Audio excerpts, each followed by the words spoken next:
So let's talk about a decision that so many families face, right? Choosing the right kind of senior living. And look, this is way more than just picking a new place to live. It's really about making a smart, empowered choice so you can have a fulfilling and, supported life in your next chapter. It really all comes down to this one question, doesn't it? How do you hang on to the freedom you love while also making sure you have the support you need, right when you need it? That's the big challenge, and that's exactly what we're going to unpack today. Okay, first things first, we have to get really clear on what these terms, independent living and assisted living, actually mean.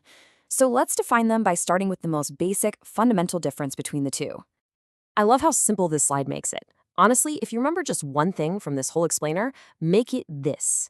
Independent living is all about lifestyle. Assisted living, that's all about care. One is focused on what you want to do, and the other is about the help you need to do it.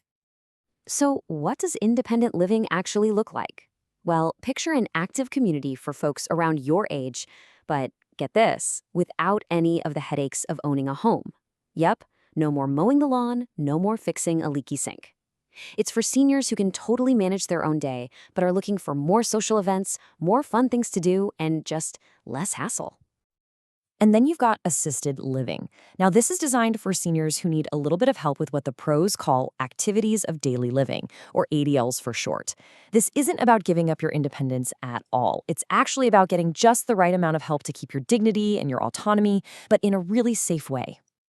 Okay, so we've got the big picture, lifestyle versus care. But what does that actually feel like on a Tuesday afternoon?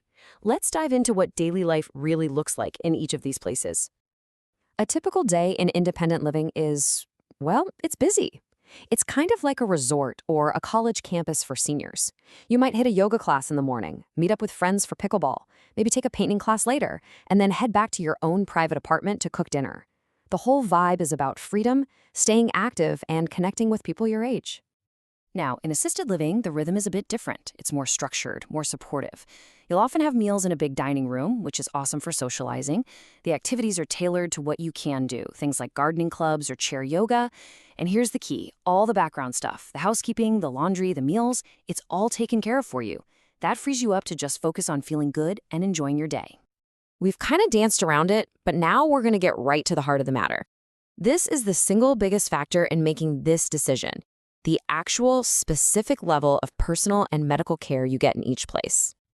This is where things get really black and white, and it's where the choice often becomes super clear.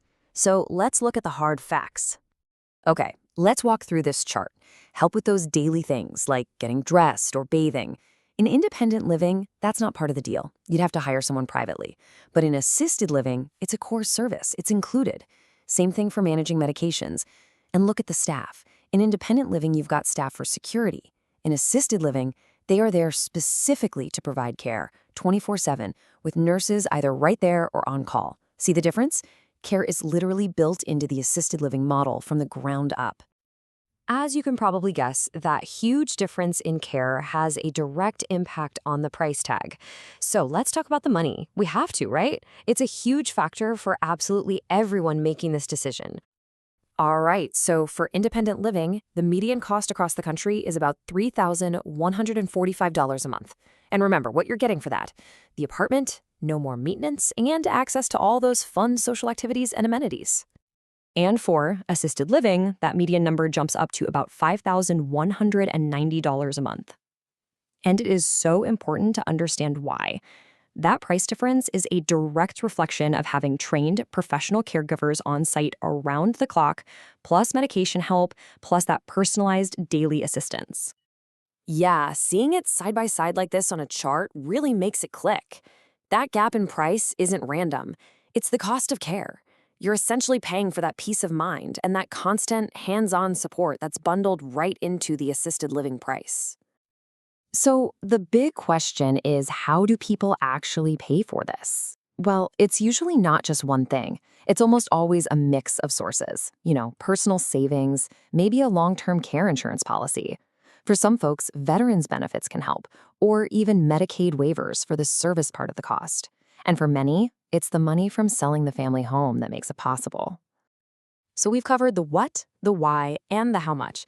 Now let's get to the most important section. How do you apply all this to your life or the life of your loved one?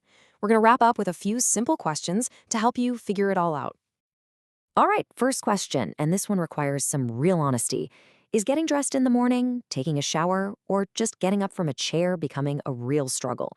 If the answer is even a little bit yes, well, that points you straight toward the kind of help that assisted living provides.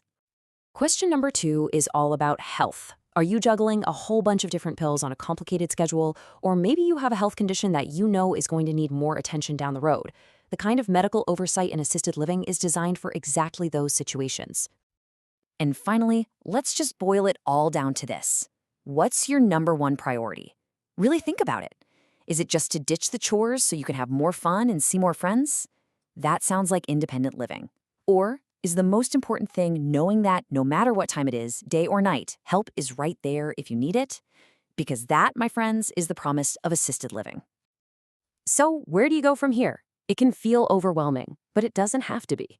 Here's a super clear 4-step plan. 1, be honest about your needs, not just for today, but for a year from now. 2, talk about it.